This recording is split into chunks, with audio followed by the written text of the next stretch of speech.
Because at the end of the day, poker is a people game. That's why Doyle Brunson was able to play into his 80s against the top talent who were doing GTO. Because GTO can be throttled easily. For example, if GTO is telling you that you're supposed to bluff in this hand 20% of the time, and how could you might, as a regular player, be like, how do you randomize that? Well, you look at the second hand on your watch. It's that simple. So 20% of 60 would be 12. So if the second hand is at 1 through 12, it's time to bluff. You're picking something random to randomize. But when you're against an exploitative player who knows what the fuck he's doing, and you're giving off a tell, he knows you're weak and knows 100% of the time, play back at you or whatever. Move all in or make a call if you moved all in because you're bluffing and I can beat a bluff. Because I don't have to use game theory. Game theory would tell me to call a certain percentage of the time so you can't exploit me. But it's not going to happen, right? Because I have a tell on you. And so what is the theory of the tells? This is interesting. I'm going to break this down. I'm going to simplify this for everyone. I'm going to make you a better poker player right away, no delay. Use this when the decision's close or when this tell is very, very accurate. Because you have to understand, the first thing you have to understand about tells, it's about people's perception to reality, not what reality is. Strong means weak, weak means strong. That was the Carroll book of tells. But since gamblers realized this, poker players, they would do reverse tells, strong and strong, weak when weak. And now the GTO crowd randomizes when they bluff. But as I said, if you have a tell on somebody who's bluffing, it doesn't matter if you're using GTO, you're going to win every time because I know you're bluffing. You're going to pick off 100% of your bluffs, right? So let's explain the bluffing thing. I was listening to Daniel Negreanu, and he overcomplicated. He didn't say anything wrong, but it's an overcomplication of something. Here's what he said. He said he picked up on a tell on a guy. His point was to be observant, be alert at the poker table, which is, of course, great advice. And when he was out of a hand, he noticed a player had a bluff. A player launched a bluff while Daniel's out of the hand, but he's observing the player. He's launching a bluff. And he noticed the guy was chewing gum. And as he launched the bluff, he stopped chewing the gum when his opponent started to think. He got nervous, and now he stops chewing the gum.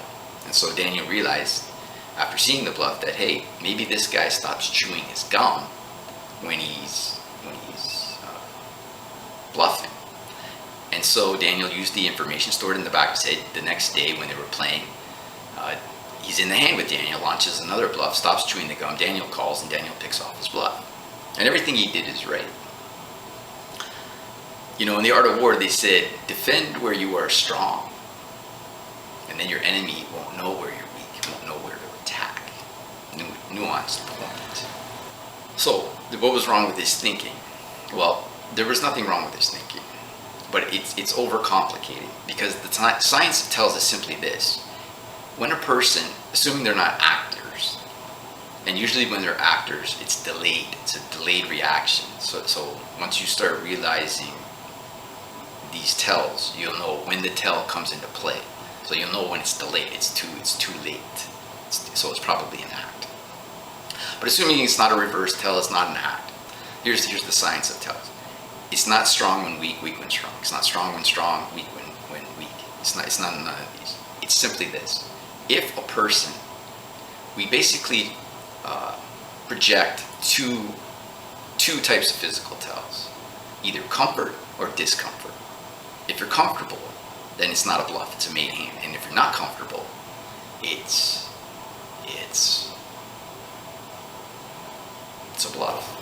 So there was actually a poker player that realized that the vein on a person's neck will start throbbing when they're excited, when they have a made big hand, when they have holding the nuts. And the converse, it would also start throbbing when they had a weak hand. That's a bluff. And he noticed, so you can't tell, right? The veins beating, the heart's beating fast either way, whether it's a bluff or a made hand. But what he noticed is if you wait a couple minutes, go into the think tank, if it's a bluff, his heart rate will, if it's a bluff, his heart rate remains fast. And if it's not a bluff, his heart rate will slow down and you won't notice the vein moving in his neck and the fast heartbeat. So that's basically the science of tells. So it's about mentality. And so, having the mentality, you can go far in gambling. You know, winners don't make excuses. Right? There's a guy in Vegas, you know what I'm saying, fam, who doesn't have the mentality because every time he loses, he blames the casino of cheating. You know, without any proof, they're cheating. Well, it turns out, fanboy, they don't need to cheat because they have the odds in their favor. So for you to win, you need to have extra information, not a betting strategy, not a big bankroll. I don't know where these guys come up with it, but they're all the same. I need the big bankroll. I need to play, limit my play. I need to get triggers. It's ridiculousness.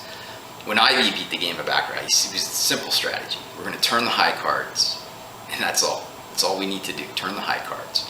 So if we see a high card coming out of the chute, if this, for example, big diamonds on the bottom mean high card.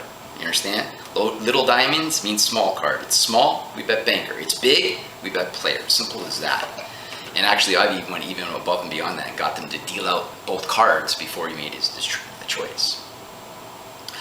But anyway, it basically comes down to mentality. I was a listener. I listen more than I fucking talk.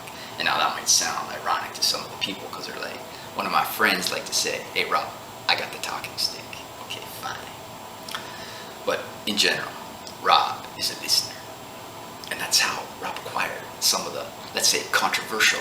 The beginning of all wisdom is not meant to know yourself, but to know you know fuck all. You understand? That's the beginning of wisdom. The biggest room in the world is the room for improvement. But these fucking people, these gambling gurus like CM, think they know it all, but they don't know fuck all. You understand? Again, it goes down to perceptions of reality. One of the stories I didn't tell you, I want to make this clear in the poker, is what you believe. You understand? It doesn't matter if it's reality. So I'm going to give an example. I was in a hand with he's a police detective. This underground game. He's playing in the underground. He's a police detective. And the man is exhibiting a tell. He's always got the tell. He's a table talker. Like he'll say, why am I betting? When he's got a monster. So he gives up the tell. Why am I betting? So I know he's got the fucking monster. And I got a set. That's when you got a pair in your hand and one of your cards is on the board. That's a set. As opposed to trips, which is when there's two on the board and one in your hand. So I'm holding a set. And the river comes and he says, why am I betting? And I know, and the river makes a straight, so I know he's got the straight. I fold. It's a protected pot. A protected pot means there's multiple players in the pot. The pot's too fucking big. Somebody's going to call you. There's somebody loose in the pot that's going to call you. Whatever. That pot is getting called. This is not a bluff. So he says, why am I betting? And so I fold my trips. Or sorry, my set. I fold my set. And the man proudly declares straight. And he's got a broken straight. The motherfucker misread his hand. It happens. Anyway, I made the right play in the long run because you're only going to misread your hand a very rare amount of times. Let's say it's 1% of the time in the bet. I'm not winning 99% of the time on a miscalled fucking hand. You know? So anyway, his perception, my reading of the tell, and it didn't work. You understand? Even though his tell is 100% tell, it's not 100% because his perception of reality is not 100%. You understand? This nuanced point, gotta understand these fucking points because they apply to life.